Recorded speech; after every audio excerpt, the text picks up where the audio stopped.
Génesis capítulo 11, versículo 4. Y dijeron: vamos, edifiquemos una ciudad y una torre, cuya cúspide llegue al cielo, y hagámonos un nombre, por si fuéremos esparcidos sobre la faz de la tierra. Anónimos, ese es el tema.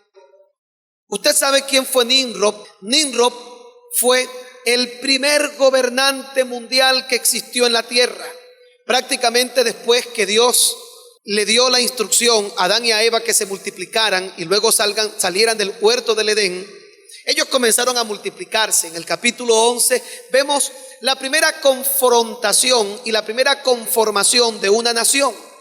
Y el primer grupo de personas que se unificaron para crear un elemento de fuerza fue esta gente. Ellos obtuvieron a un gobernante mundial.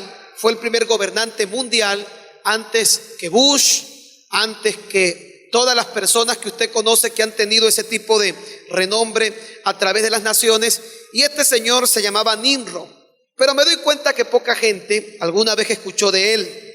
Pero me llama la atención la expresión que él usó. Él dijo que iban a edificar una torre. Estamos hablando de la Torre de Babel. Iban a construir una gran edificación, una torre. Y el propósito de esta torre era el hecho de que quedara para la posteridad alguna referencia, por si acaso ellos fueran esparcidos, desaparecieran, su nombre nunca fuera olvidado. Yo creo que todos nosotros pensamos que el día que partamos de esta tierra, nuestro nombre debe y tiene que ser recordado. Todos queremos tener un nombre. Se sabe quién es importante y quién no lo es debido al nombre. Cuando tú vas a un sitio y tú reflejas de alguna forma la importancia que la gente está buscando, lo más seguro es que la gente quiera saber cómo tú te llamas. Normalmente le preguntamos el nombre solamente a aquellas personas que nosotros creemos y consideramos que son importantes. Cuando alguien no es importante, quizás ni siquiera nos preocupamos por saber cómo se llama. Pero solamente cuando sabemos que existe la importancia en algún individuo, eso inmediatamente nos produce a nosotros el sentimiento de querer conocer su nombre. Y todos queremos de alguna u otra forma tener un nombre para que la gente lo conozca. En cuanto a mí, siempre me tocó ser prácticamente una persona anónima. Un día me invitaron a predicar a una iglesia. Yo tenía aproximadamente 18 o 19 años. Y yo recuerdo que el pastor me contactó por teléfono, pero él no sabía quién era yo. Así que él me dijo que por favor llegara temprano al servicio aquel día. Yo era un joven predicador itinerante, aún no tenía muchas de las cosas que el Señor me ha dado hasta el día de hoy. Y recuerdo que llegué a aquella iglesia, eran las 6 de la tarde. La iglesia la estaban abriendo los diáconos y me senté en las primeras sillas. Vino un diácono que no se preocupó por saber cómo yo me llamaba. Y me dijo: mijo, hágame el favor y se para y se sienta atrás, porque estas sillas están reservadas para gente importante. Yo me paré y me fui hasta atrás y comenzó el culto. Y la gente canta y canta y canta y canta y no paraba de cantar. Luego fue que me di cuenta que estaban cantando tanto era porque estaban esperando al predicador invitado de esa noche. A las 8:45 el pastor se paró en el púlpito y dijo: bueno, no sabemos qué le pasó al hermano Gustavo Moros. No llegó, habrá tenido algún inconveniente, así que yo quiero pedir disculpas a las personas que vinieron a esta campaña porque el predicador no llegó. Y cuando él dijo que el predicador no había llegado, de por allá atrás yo levanté la mano y entonces dice: aquel muchacho que está allá, ¿qué quiere decir? Y yo dije: yo soy el predicador. Ese día me di cuenta que cuando uno es importante, a la gente le interesa saber nuestro nombre. Cuando uno no es importante, a la gente no le interesa saber nuestro nombre. Eso de tener un nombre me llama la atención. Me llama mucho la atención porque en las culturas antiguas, incluyendo las culturas judías, cuando se le ponía un nombre a una persona, se le ponía el nombre con un propósito. Los nombres tenían el propósito de tener una afinidad con el cumplimiento profético de las personas. Por ejemplo, inclusive llegó el momento cuando Dios le cambió el nombre algunas personas, porque lo que estaban haciendo no era lo que tenían que hacer, y con tan solo cambiarle el nombre, ellos comenzaban a adquirir un destino profético para el propósito y el plan que Dios les había entregado. El caso de Abraham.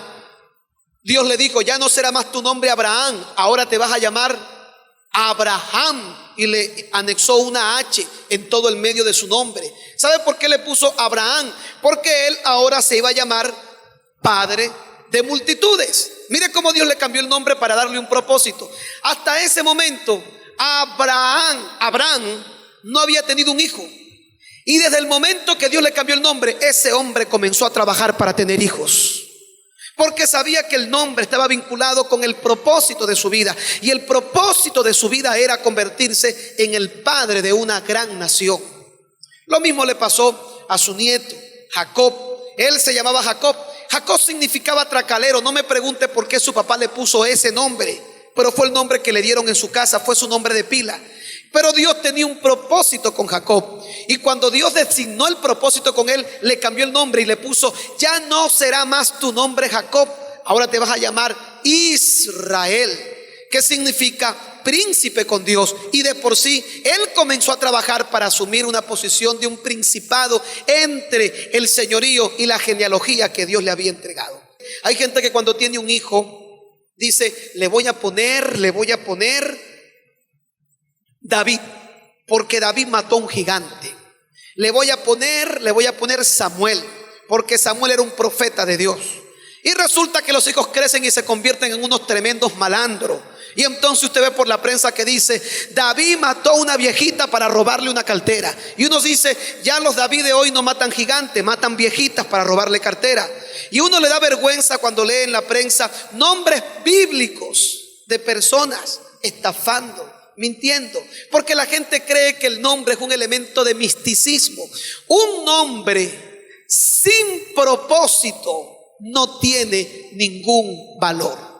Entonces todos tenemos un nombre. El asunto no es el nombre que yo tenga, el asunto es que ese nombre tenga un propósito.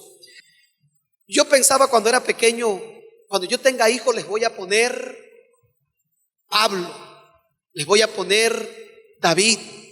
Pero me di cuenta que muchos de mis contemporáneos tenían nombres bíblicos y no eran personas que servían a Dios.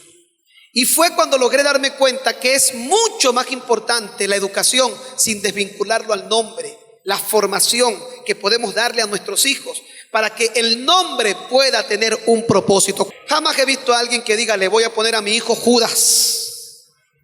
No conozco al primero que se llame Judas. Tampoco he visto a alguien que diga, le voy a poner a mi hijo Nerón. Pero cuando una persona está vinculada con algo malo, uno no le pone esos nombres. ¿Será que es muy importante ser famosos? Yo creo que todos de alguna forma nos gustaría que llegáramos a un restaurante y la gente simplemente con vernos o con escuchar nuestro nombre diga, adelante, pase, siéntese. Yo creo que eso es algo agradable. Y yo dificulto que hayan personas que no les gusta que la gente oiga su nombre y no se sientan atraídos por ello. Pero ¿sabe algo? Hay muchas cosas que se pueden hacer en esta vida sin un nombre. Y yo voy a señalar 5 cosas que se pueden hacer sin un nombre. Le quiero decir en pocas palabras, usted no tiene que ser importante, usted tiene que tener una misión en la vida y Dios va a hacer de usted cosas grandes y maravillosas. Número 1, sin un nombre y sin ser famosos, podemos bendecir a mucha gente. Todo el mundo pelea por la fama, todo el mundo lucha por tener un estatus, y lo más importante en esta vida es procurar con diligencia ser aprobados por Dios. La aprobación de Dios es la más importante. Vaya al libro de Juan capítulo 6 y especialmente el versículo 9. Encontrará una historia fascinante, una historia maravillosa. Es la historia del día en el que Jesús multiplicó panes y peces para darles de comer a una multitud en el desierto. ¿Usted se imagina lo que significó que Jesús alimentara a toda la multitud que lo hizo en el desierto con 5 panes y con 2 peces? Ahora, me llama la atención que la Biblia nos dice que el que multiplicó los panes y los peces, ¿cómo se llamaba? Jesús. ¿A quién llamó Jesús para darle la labor de darle de comer a aquella gente? A Andrés. Pero ¿quién consiguió todo lo demás para que aquella gente comiera? Pedro, Jacobo, Juan. Pero ¿sabe algo? Hay un personaje en esta historia enigmático, un personaje que la Biblia no le da ningún nombre. ¿Sabe cómo se llama o cómo la Biblia lo cataloga? Lo cataloga como un muchacho. Juan 6:9 dice: aquí está un muchacho. ¿Por qué no dice aquí está Juan, aquí está Pedro? ¿Por qué dice aquí hay un muchacho? Porque Dios quería hacernos entender algo importante. Dios no hace cosas con la gente importante. Dios hace cosas con la gente que entiende la misión y el propósito de su vida. Y cuando entendemos la misión y el propósito de nuestra vida, lo que nosotros tenemos se convierte en un elemento de bendición para mucha gente. Aquella gente, se dice que eran más de 5,000 personas, solamente hablando de hombres, sin contar mujeres y niños. Pero aquel muchacho, esa es la referencia que hay de él, tenía 5 panes y tenía 2 peces. Y con 5 panes y 2 peces era imposible que se pudiera dar de comer a aquella multitud. Pero el Señor tomó en su mano lo que un muchacho, un anónimo, un desconocido tenía y lo multiplicó para bendecir a una gran multitud en el desierto. A lo mejor eso era algo insignificante, a lo mejor eso no costaba mucho dinero, pero era todo lo que aquel muchacho tenía. A lo mejor lo que tú tienes no cuesta mucho dinero, a lo mejor lo que tú tienes no representa absolutamente nada, pero si es todo lo que tú tienes, Dios puede hacer grandes cosas con lo que está en tus manos para transformar, para bendecir y para alcanzar personas que jamás pensaste que podían ser alcanzadas por su mano, por su gracia y por su misericordia. Óigame esto: lo que tú tienes no tiene valor. ¿Qué eres tú? Corredor de seguro, médico, abogado. Lo que tú tienes no tiene ningún valor hasta que lo ponemos a los pies de Jesús. Cuando lo que nosotros tenemos es puesto a los pies de Jesús, a partir de ese momento adquiere un valor de bendición para multitudes y de forma generacional. Tus capacidades son de Dios, tus habilidades son de Dios. Hay gente que está esperando a ser importante y dice: cuando yo sea abogado, cuando yo sea ingeniero. ¿Por qué tienes que esperar a ser ingeniero o a ser abogado? ¿O será que Dios no puede hacer contigo algo en este momento? Yo creo que sí. Yo veo gente común y corriente, pero Dios hizo grandes cosas con pescadores comunes y corrientes. Dios conquistó el mundo con 12 hombres comunes y corrientes. Y a lo mejor para un presidente, para un gerente, tú no eres nadie, pero para Dios eres un potencial, eres un tesoro de gloria, de grandeza, de trascendencia. Y lo que tú harás en esta vida no se va a quedar con lo que hagas hoy, va a trascender por tus generaciones para gloria y para honra de nuestro Señor Jesucristo. No necesitamos un nombre, solo necesitamos poner lo que tenemos a los pies del Maestro. Número 2, sin un nombre podemos pasar a la historia. ¿A cuántos les gustaría que al morir la gente los recuerde? A mí me gustaría que la gente diga: en esta ciudad había un hombre, no era muy grande, su nombre no era muy llamativo, pero ese hombre cambió la historia de esta ciudad. Me gustaría que el día que yo me muera, mis hijos digan: mi papá no era un hombre preparado ni inteligente, pero mi papá me cambió la vida. Que el día que yo me muera, mis nietos hablen de mí con orgullo y sus ojos se llenen de ilusión cuando digan: mi abuelo era tremendo hombre. Y que pasando las generaciones la gente me siga recordando. Pues mire, usted no necesita tener un nombre famoso para que eso pase. Vaya conmigo a Mateo capítulo 26, versículo 13. Mateo 26, versículo 13. Y estando Jesús en Betania, en casa de Simón el leproso, vino a él una mujer con un vaso de alabastro de perfume de gran precio, y lo derramó sobre la cabeza de él estando sentado a la mesa. Al ver esto, los discípulos se enojaron diciendo: ¿por qué este desperdicio? Porque esto podía haberse vendido a gran precio y haberse dado a los pobres. Y entendiéndolo, Jesús les dijo: ¿por qué molestáis a esta mujer? Pues ha hecho conmigo una buena obra.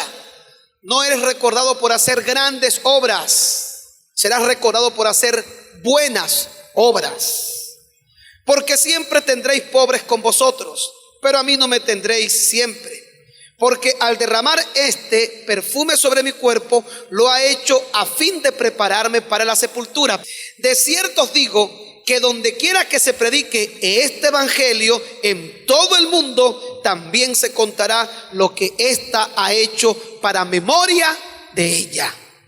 2000 años más tarde, hoy estamos leyendo una referencia bíblica. ¿Sabe de quién? De una mujer. ¿Cómo se llamaba esa mujer? Vaya usted a saber cómo se llamaba. Hay especulaciones si era María, si no era. Mire, yo no voy a especular. La Biblia dice una mujer y yo me conformo con que era una mujer.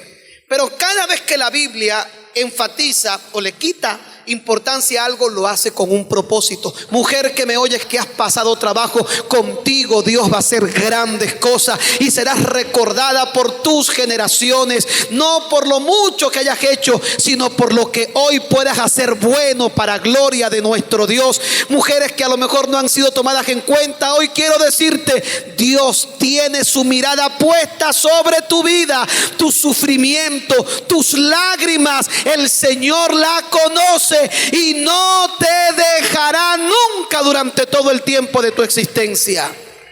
Habían dos mujeres. Un hombre se enamoró de ella. Este hombre se llamaba Jacob. Israel la conoció y apenas la vio quedó encantado con esa mujer. Él trabajó 14 años por ella y el suegro, malvado, sinvergüenza, no como todos los suegros, pero este era malvado y sinvergüenza. Cuando llegó la mañana, cuando llegó la noche de boda, en medio de la oscuridad, emborrachó al yerno para que no se diera cuenta y le metió otra que tenía un problema de estrabismo, según se dice, porque sus ojos eran delicados, es lo que se dice. Y me llama la atención porque la Biblia dice esto, que Raquel era una mujer de hermoso semblante, hermosa, pero cuando habla de Lea, dice, pero Lea tenía los ojos bonitos, como dando a entender, no había otra cosa que poderle mirar a Lea, solamente eso. A lo mejor eran llamativos sus ojos, por la razón que sea. Pero vea lo que ocurre. Esa noche emborrachó al yerno y le metió a una mujer a vivir a una mujer que no fue por la que él trabajó. Amaneció al día siguiente y el hombre, cuando descubre que había dormido no con la que él había soñado, sino con otra, el hombre se asombró y el hombre se puso molesto, el hombre se puso incómodo. Y allí comienza una historia interesante. Pero ¿sabe algo? Raquel tuvo el amor de su marido. Raquel tuvo al marido todo el tiempo. Raquel tuvo a ese hombre. Pero ¿sabe algo? Lea no tuvo el amor de su marido, no tuvo todo lo que ella hubiera querido. Lea fue una mujer sufrida. Yo sé que hay mujeres sufridas en este día que me están escuchando, que a lo mejor no han sido valoradas a lo largo de su historia. A lo mejor han pasado cualquier cantidad de cosas que solamente usted y Dios conoce. Yo sé que hay mujeres que han mojado sus almohadas en las noches, sufriendo, viendo a su familia, viendo a sus hijos, viendo a sus familiares, viendo la situación que les rodea. A lo mejor han sido como Leas, pero mire lo que ocurrió un día. Un día, cuando Jacob tomó a su familia para irse de la casa, le dijo a Raquel y a su esposa Lea que se fueran. Y llegó Raquel y agarró los ídolos de su padre, porque esta mujer tenía el amor o tenía a su esposo y tenía también a sus hijos. Lea no había podido tener quizás todo el amor, pero Dios la había bendecido con muchos hijos. Yo quiero decirle a usted, mujer que me oye en este día, que ha pasado trabajo, sus hijos son una bendición. Deleites en sus hijos cuando vea que las cosas no salen bien, cuando vea que algunas cosas están erróneas o equivocadas en la vida, porque tus hijos son un regalo de Dios. Los hijos te han hecho ser mujer y te han hecho reconocer en ti el valor y la hermosura de lo que Dios te ha dado. Y esta mujer tuvo hijos, pero no tenía el amor de su marido. Raquel, que tuvo el amor de su marido y no tuvo tantos hijos, robó los ídolos de su padre. Y cuando el padre los alcanzó en el camino, Jacob dijo: si consigue los ídolos en manos de quien esté, morirá. Y los consiguieron. Los escondieron y no los consiguieron. Pero el tiempo pasó y esa maldición se decretó. Raquel murió primero y Lea murió después. ¿Usted sabe por qué? porque Dios recompensa el sufrimiento y el trabajo de las mujeres esforzadas que han hecho todo lo mejor porque las cosas salgan bien. Mujer que me oyes en esta mañana, espera porque tu recompensa está cerca. Espera porque tu bendición está cerca. Porque a lo mejor nadie te ha visto, nadie conoce tu nombre, pero el Dios de Abraham, de Isaac y de Jacob sí conoce tu nombre, y Él te bendecirá y cumplirá el deseo de tu corazón, y tus ojos serán llenos de alegría, tu boca de alabanza, y dirás: grandes cosas ha hecho el Señor. Y por esa razón estarás alegre, mujer, porque Dios recompensará tu obra en gran manera. Sin un nombre podemos pasar a la historia. Esta mujer pasó a la historia. No necesitó tener un nombre, pasó a la historia. ¿Sabes cómo puedes pasar a la historia? Relacionándote con la persona correcta. ¿Sabe por qué esta mujer pasó a la historia? Porque se relacionó con la persona correcta. Se relacionó con Jesús. A veces nos relacionamos con gente incorrecta. Cuando digo gente incorrecta, no hablo gente de posición económica, porque la gente de posición económica no necesariamente es gente correcta. Gente correcta es gente que te pueda bendecir. Cada persona que tú conoces 6 personas más, y esa persona se convierte en un enlace y un puente de bendición para otros. No sé si me entiende lo que le quiero decir. A veces vemos a las personas por lo que son delante de nosotros. Pero mire, yo me he encontrado con gente que no tienen nombres, que no son famosas, pero conocen y me han sido de enlace para conocer a otros que sí son famosos y que han sido de bendición para mi vida. Nunca debe menospreciar al parquero que está allí recibiéndole a usted, maltratándolo, porque usted pensará que es una persona que no estudia. Mire, muchos de esos que están cuidando los carros son personas estudiadas, pero están sirviendo y preparadas, pero están sirviendo a Dios de esa forma, y Dios se está glorificando en su vida de esa forma, y van a ser grandes, no por lo que están haciendo, sino porque lo que están haciendo lo están haciendo para Dios. Están haciendo una buena obra. Nunca menosprecie al mesonero que le atiende en un restaurante, porque usted a lo mejor es una persona preparada y él es un pobre mesonero. Nunca lo haga. Nunca menosprecie al señor que llega todos los miércoles o los viernes al frente de su casa a recoger la basura, porque todos en el lugar que tienen deben una importancia que Dios les ha dado, y a alguien conocen que algún día puede ser de bendición para usted. Me he encontrado con unas sorpresas increíbles en esta vida, tales como esta. Buenas obras, decía Jesús, esta mujer será recordada por su buena obra. Me he encontrado con que hay personas que no parecieran ser importantes, no tienen nombre, y de repente me he enfermado y me han dicho: yo tengo una hermana que es médico, venga pastor para que vayamos allá y mi hermana la atienda. Y yo me he quedado asombrado y he dicho: Dios mío, con razón a nadie en esta vida se puede menospreciar, porque todos tienen un vínculo de importancia, si no con ellos directamente, a alguien que ellos conocen. Recuerda cuando prediqué una vez una enseñanza sobre José, viajando con José. José conoció a un pobre copero. ¿Sabe lo que es un copero? Un copero es alguien que sirve una copa. Un mesonero. Pero menos que un mesonero, porque el mesonero, aunque sea, sirve arroz, caraota, chinchurria, si es un restaurante de carne, cualquier broma de esta. Este es un copero que lo único que hacía era probar vino. El copero tenía que probar el vino. ¿Sabe por qué? Porque si el vino estaba envenenado, eran los coperos del rey, pues que se muera el copero y no que se muera el rey. Así que mire qué importante era un copero. Si el vino está envenenado, te mueres tú, pero yo no me muero, decía el rey. Y José conoció a un copero en la cárcel. Jamás José se imaginó que ese copero iba a ser el enlace para algún día convertirse en el segundo hombre más importante de la nación, más grande de su época. Nunca jamás te vas a imaginar qué grande puede ser cuando tú tratas a todo el mundo por igual, cuando te das cuenta que el valor de las personas no tienen que ver ni por su intelecto, ni por sus estudios, ni por su dinero, ni por el tremendo carro en el que llegan. La gente es importante ni siquiera por el título o el nombre que tienen, sino por lo que hacen para Dios. Y cuando tú te relacionas con la gente correcta, pasarás a la historia y jamás nadie se olvidará de ti. Jesús era un carpintero. Pero vea, esta mujer ungió a un carpintero y hasta el día de hoy estamos hablando de ella. ¿A cuántos les gustaría que hablaran de ellos?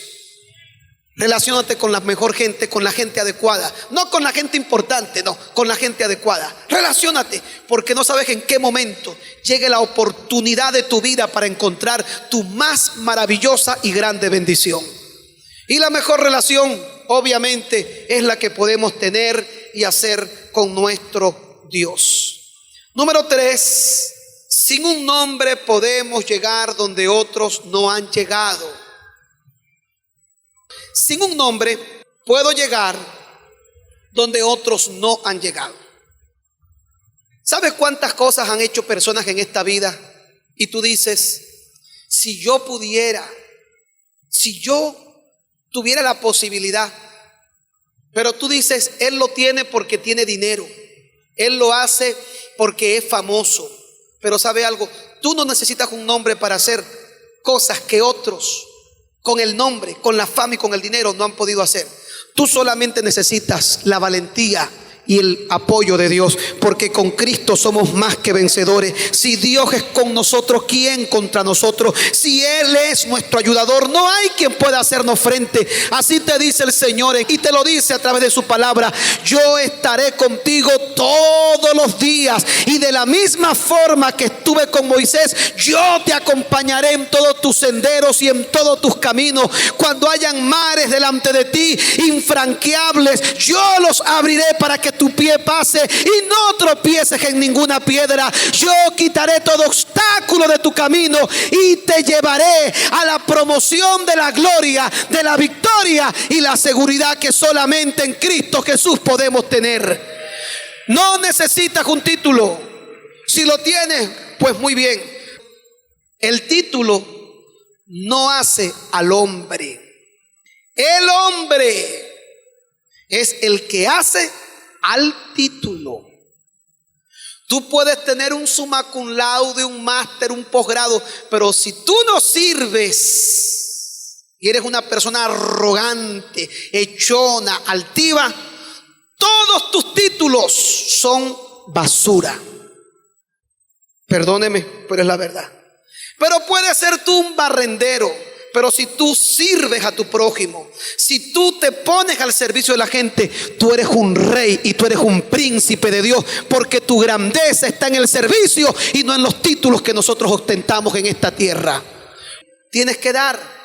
Las dádivas del hombre, hay un proverbio que dice, ¿sabe lo que es dádiva? Dar. Las dádivas del hombre le ensanchan el camino y Dios lo lleva a estar sentado junto a príncipes o junto a gente grande. Y yo creo que eso es verdad. Entonces, yo no estoy en contra de los títulos, ojo, porque conozco gente con títulos, pero que están entendiendo lo que les quiero decir. Su grandeza no radica en el título, radica en ellos como personas, en ellos como seres humanos. Conozco hombres que son abogados y lo menos que hacen alarde o uso es de su profesión. Conozco hombres y mujeres que tienen buena posición y casi siempre los que tienen buena posición no lo dicen. La gente se da cuenta. No tienen que decir absolutamente nada, porque la grandeza de un hombre no está en ello. Y no venga a pensar que de repente yo se lo digo porque yo no tengo un título. Porque mire, tengo 7 años y he querido volver a estudiar. Y dije, voy a volver a estudiar porque quiero estudiar, quería estudiar Derecho. Y una noche Dios me dijo, no lo hagas. Señor, ¿por qué no lo voy a hacer? Porque vas a descansar sobre lo que otros han descansado, y lo que tú tienes hasta el día de hoy te lo he dado yo. Descansa en lo que yo te he dado, porque yo he sido tu ayudador y yo he sido tu bendición. Y se me salió de la cabeza querer ponerme a estudiar para decir, soy el doctor Gustavo Moros. No me interesa si no soy doctor. Me interesa agradar a Dios. Me interesa que aunque no tenga un nombre reconocido, Dios se agrade de mi obra, y esa obra pueda hacer lo que otros a lo mejor no han podido hacer con títulos, con nombres y con renombres. Le voy a hablar de unas personas que hicieron cosas que otros no. En Hechos 11:19. Ahora bien, los que habían sido esparcidos a causa de la persecución que hubo con motivo de Esteban pasaron hasta Fenicia, Chipre y Antioquía, no hablando a nadie la palabra, sino solo a los judíos. Pero había entre ellos unos varones de Chipre y de Cirene, los cuales cuando entraron en Antioquía hablaron también a los griegos, anunciando el evangelio del Señor Jesús. Y la mano del Señor estaba con ellos, y gran número creyó y se convirtió al Señor. Vea lo que dice: había entre ellos unos varones de Chipre y de Cirene, los cuales cuando entraron en Antioquía hablaron también a los griegos. ¿Cómo se llamaban esas personas? ¿Cuál es el nombre que tenían? Unos varones: Pedro, Jacobo, Santiago y toda esta gente que usted lee en la Biblia, que tenían un nombre grande. No se atrevieron a hablar porque tenían miedo, porque se había desatado una persecución con motivo al caso de Esteban. Pero habían unos varones, ¿cómo se llaman? No sé, unos varones que ellos llegaron a Antioquía y no le tuvieron miedo al diablo. El nombre no es lo que tú necesitas para hacer lo que tienes que hacer. Hay gente que sin título, el caso de Pedro, Jacobo, Juan, llegaron a Antioquía y no predicaron por miedo. Pero estos varones, que ni siquiera nombre tenían, hicieron lo que aquellos no hicieron. Cuarto y penúltimo punto: sin un nombre podemos matar gigantes. ¿Saben lo que es un gigante? Algo inconquistable, algo que no se puede matar. Los gigantes medían más de 3 metros de altura. Esta es la historia de un muchacho llamado David que mató a un gigante. Primera de Samuel, capítulo 16, versículo 21. Saúl era atormentado por un demonio, y ese demonio que atormentaba a Saúl no lo dejaba dormir, no lo dejaba en paz. En el capítulo 16, alguien le recomienda a Saúl que buscara a alguien para que viniera, y cuando tocara él tuviera alivio y el demonio lo dejara en paz. En el verso 21 dice que cuando David vine, dice: y viniendo David a Saúl, estuvo delante de él, y él, Saúl, le amó mucho, al punto que le hizo su paje de armas. Y Saúl envió a decir a Isaí, al papá de David: yo te ruego que esté David conmigo, pues ha hallado gracia en mis ojos.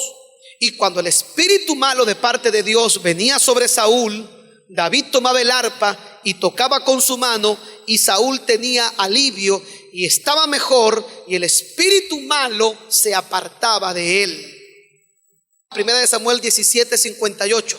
David acaba de matar al gigante, un gigante llamado Goliat que medía 3 metros de altura. Estoy redondeando la estatura. Acaba de matar al gigante. Cuando David mata al gigante, vea lo que dice: cuando Saúl vio a David que salía a encontrarse con el filisteo, dijo a Abner, general del ejército: Abner, ¿de quién es hijo ese joven? Yo le pregunto, ¿no estaba David en la casa de Saúl tocando el arpa delante de él cuando el espíritu inmundo lo atormentaba? Ahora David mata al gigante y Saúl dice, ni siquiera sabía su nombre. Dice, ¿no le mandó Saúl a pedir a su papá Isaí que le mandara al muchacho para que tocara el arpa? Ahora explíqueme usted. David mata al gigante, y cuando mata al gigante llega Saúl y dice: ese muchacho que mató al gigante, ¿quién es el papá? Óigame esto. Él no tenía un nombre. A Saúl jamás se le ocurrió preguntar cuando el espíritu lo atormentaba: mijo, ¿cómo te llamas tú? Oye, tú desde que llegaste aquí, dice que le amaba, pero como David no era importante, porque recuerde que tú preguntas el nombre a la gente importante, como David no era importante, a Saúl no se le ocurrió preguntar cómo se llamaba el muchacho. Saúl simplemente estaba disfrutando que cuando el muchacho tocaba, el espíritu inmundo se apartaba de él. Te va a hacer ruido en la cabeza lo que te voy a decir. Puedes ser un adorador,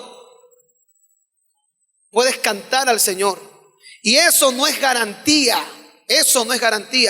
de que hayas conseguido cumplir el propósito de Dios en tu vida. El propósito de Dios aún no estaba ejerciendo efecto sobre David. Cuando David mata al gigante, la gente comenzó a preguntarse algo: ¿quién es él? Nunca jamás se había matado un gigante. ¿Sabe qué significa matar un gigante? Hacer por primera vez algo que jamás nadie había hecho antes. Y yo cuando leía eso, yo dije, con razón, todo el mundo me habla de mí y dice cosas buenas y otras malas. Porque estamos haciendo, ¿sabe por qué ahora Renuevo la gente la nombra? Y no lo hago para hacer alarde de Renuevo. Porque a lo mejor se están haciendo cosas, se están matando gigantes que nadie había matado antes. Se están diciendo cosas que nadie había dicho antes. Se están haciendo cosas que nadie había hecho antes. Y cuando tú comienzas a matar gigantes, todo el mundo quiere saber cómo tú te llamas. No necesitas tener tarjeta de presentación o decirle a la gente: yo soy fulano tal. La gente querrá saber quién eres tú, quién es tu papá, de dónde vienes, porque la gracia de Dios es el mejor testimonio de que Dios está con nosotros. ¿Sabe lo que es matar gigantes? Romper paradigmas. Normalmente todo el mundo dice y hace lo mismo, y esto se ha convertido prácticamente en una condición de anarquía. David dijo: nadie ha matado un gigante, a mí no me interesa matar un gigante para que la gente sepa quién soy. Pero a partir de ese momento todo el mundo quería saber quién era él. Cuando David entró a la ciudad, la gente ya sabía su nombre, y de una forma como una pólvora que estalla, la gente gritaba: David, Saúl mató a sus miles, pero David a sus 10,000. Ahora todo el mundo sabía quién era David. No busques la forma de congraciarte con la gente. Mata a los gigantes que están delante de ti en el nombre del Señor Jesucristo. Derriba las fortalezas que no permiten que puedas avanzar, y vas a ver cómo el nombre de Dios será glorificado sobre tu vida, y Dios te va a honrar, porque Dios honra a los que le honran. El último aspecto en esta mañana: sin un nombre podemos ser obedientes. Y aquí termino. ¿Sabe qué es lo más importante en esta vida? No es romper el frasco de alabastro y relacionarnos con la gente correcta. Eso es importante, pero no es lo más importante. ¿Sabe qué es lo más importante en esta vida? No es traer panes y peces. Y eso es importante, pero no es lo más importante. ¿Sabe qué es lo más importante en esta vida? No es matar un gigante. Eso es importante, pero no es lo más importante. ¿Sabe qué es lo más importante en esta vida? Vivir en obediencia a Dios. Nunca olvide eso. ¿Qué es lo más importante en esta vida? ¿Qué es lo más importante en esta vida? Y vivir en obediencia no es fácil. Muchas veces tener que cumplir obedientemente lo que Dios quiere es muy duro. Cuando uno comienza a entrar en esa línea de obediencia, sucede algo. ¿Sabe qué sucede? Uno se oprime. Hasta que tú no terminas de ser libre de aquella lucha interior para cumplir lo que Dios quiere que tú cumplas, tú estás bajo presión. La obediencia a Dios produce opresión. ¿Cuántos sabían eso? Muchas veces la obediencia a Dios produce opresión. Usted sabe quién estaba oprimido, y la opresión, dice la Biblia en Eclesiastés 7:7, entontece al más sabio. Y cuando una persona está oprimida, no puede ver. Usted recuerda lo que pasó con Abraham cuando Abraham traía a su hijo para llevarlo al sacrificio. Dice que cuando Abraham traía a su hijo y lo fue a sacrificar y levantó el cuchillo para matarlo, Dios le dice que no lo matara. Y en ese momento el niño sobrevive. Y cuando el niño sobrevive, bajó la presión, la opresión desapareció. Y dice que Abraham vio un carnero que tenía los cuernos enlazados a un arbusto que estaba cerca. Yo te quiero preguntar, ¿tenía tiempo? ¿El carnero apareció allí por milagro, por obra y gracia de una acción espiritual, o el carnero estaba allí hacía rato? ¿Usted qué opina? Estaba allí hace rato. ¿Pero por qué Abraham no lo había visto? Porque estaba oprimido. Cuando estamos oprimidos, no podemos ver lo que Dios quiere que nosotros veamos. Ahí estaba la provisión, ahí estaba lo que Dios quería que él tomara e hiciera. Pero sus ojos están velados hasta que la opresión baja. ¿Sabe qué es lo mejor en esta vida? No solamente ser obediente, sino no permitir que ese obediente te oprima, sino que puedas hacerlo con gozo, con paz, con seguridad y con todo el amor y el deseo para el Señor. Ocurrió algo muy importante. El más alto ejemplo de obediencia en la Biblia, ¿sabe quién es? Jesucristo. Ser obediente no es fácil. Y mucho menos cuando vemos que los preceptos de Dios son tan elevados. Pero mire, a Jesús, siendo Jesús el Hijo de Dios, le costó ser obediente. ¿Qué quedará para nosotros? ¿Cuándo le costó ser obediente? En el Getsemaní. Mire lo que dice Jesús. Padre, él sabía que tenía que ir al Calvario, o no lo sabía.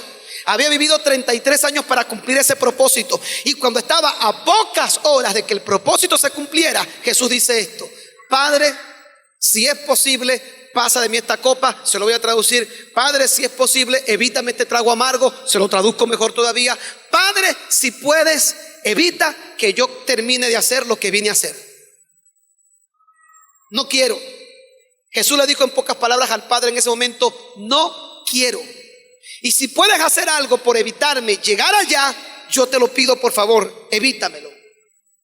Por eso es que Filipenses 2:5 dice: no necesitas tener un nombre. Y aquí viene lo interesante. Nimrod hizo todo lo que había que hacer para tener un nombre. Y hasta el día de hoy casi nadie sabe quién es Nimrod.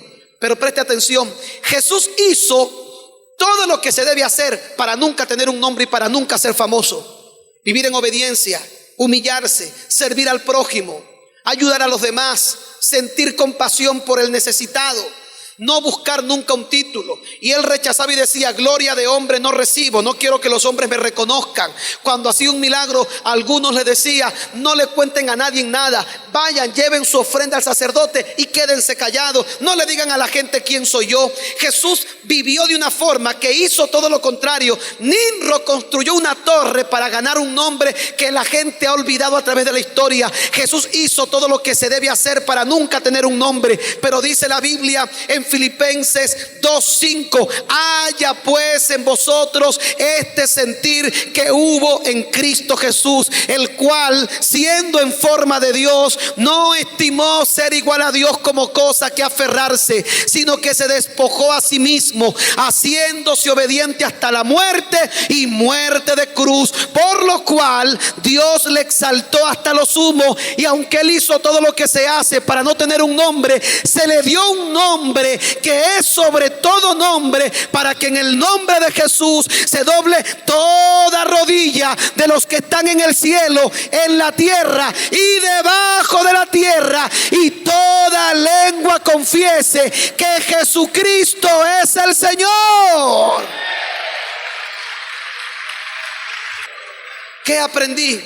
Que mientras que muchos están estudiando, trabajando y edificando torres para que la gente los reconozca, quizás sean reconocidos por grupos pequeños, pero cuando tú haces sin tener un nombre y sin luchar por un nombre lo que Dios quiere en obediencia que tú hagas, la gente terminará reconociéndote cuando mates al gigante. Todos sin tú quererlos terminarán hablando de ti, porque es Dios el que honra a los que le honran.